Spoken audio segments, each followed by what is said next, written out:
അസ്സലാമു അലൈക്കും. Hi friends, ഇന്ന് ഞാൻ ഉണ്ടാക്കാൻ പോകുന്നത് വളരെ ടേസ്റ്റിയും ഈസിയുമായ ഒരു ബ്രെഡ് പോളയാണ്.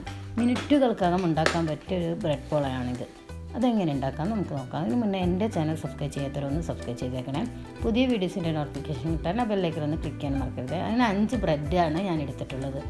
അതൊന്ന് തൊലി കളഞ്ഞ് അതിൻ്റെ ചുവന്ന ഭാഗം കളഞ്ഞ് വെക്കുക. അതിൻ്റെ കൂടെ 5 മുട്ട, ഒരു 4 ഏലക്കായ ചതച്ചത്, കുറച്ച് അണ്ടിപ്പരിപ്പ് കിസ്മിസ്, 5 ടേബിൾ സ്പൂൺ പഞ്ചസാര, ഒരു അരക്കപ്പ് ഇളം ചൂടുള്ള പാല്, ഇവയെല്ലാമാണ് അതിൻ്റെ ഇൻഗ്രീഡിയൻസ്. ആദ്യം മിക്സിയുടെ ജാറെടുത്ത് ബ്രെഡൊന്ന് പൊടിച്ച് ആഡ് ചെയ്യാം. 5 പീസ് ബ്രെഡാണ്. ഓരോരോ മുട്ടക്ക് ഓരോരോ ബ്രെഡ് എന്ന കണക്കിലാണ് ഞാൻ എടുത്തിട്ടുള്ളത്. അതിൻ്റെ കൂടെ അരക്കപ്പ് പാല്, ഇളം ചൂടുള്ള പാൽ ഒഴിക്കുക. അതിൻ്റെ കൂടെ 5 മുട്ടയും കൂടി ആഡ് ചെയ്യാം.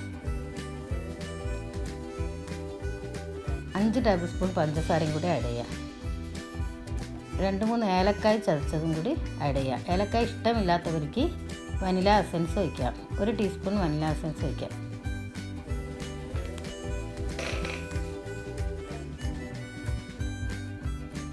ഇതൊന്ന് നന്നായി അടിച്ചെടുക്കുക. ഇപ്പോൾ നന്നായി അടിഞ്ഞിട്ടുണ്ട്.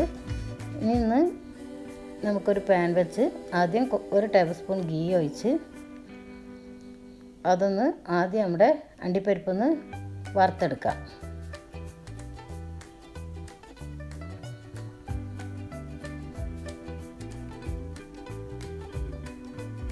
അണ്ടിപ്പരിപ്പും അതിൻ്റെ കൂടെ കിസ്മിസ് ഇട്ടൊന്ന് വറുത്തെടുത്തതിന് ശേഷം ആ ഗീയിൽ തന്നെ നമ്മുടെ ബ്രെഡിൻ്റെ മിക്സ് ഒഴിക്കാം.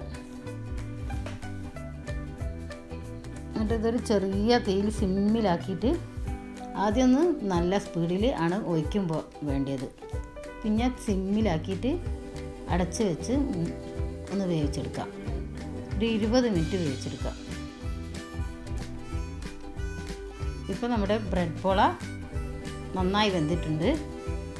ഇനി ഡെക്കറേറ്റ് ചെയ്യാൻ കുറച്ച് അണ്ടിപ്പരിപ്പും കിസ്മിസും ആഡ് ചെയ്യാം.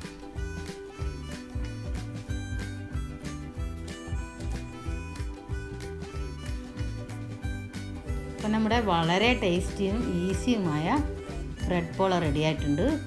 മിനിറ്റുകൾക്കകം ഉണ്ടാക്കാൻ പറ്റിയ ഒരു റെസിപ്പിയാണിത്. തീർച്ചയായും നിങ്ങളിതൊന്ന് ട്രൈ ചെയ്ത് നോക്കണം. നിങ്ങൾക്ക് ഇഷ്ടമായിട്ടുണ്ടെങ്കിൽ എൻ്റെ ചാനൽ സബ്സ്ക്രൈബ് ചെയ്യാനും ലൈക്ക് ചെയ്യാനും മറക്കരുത്.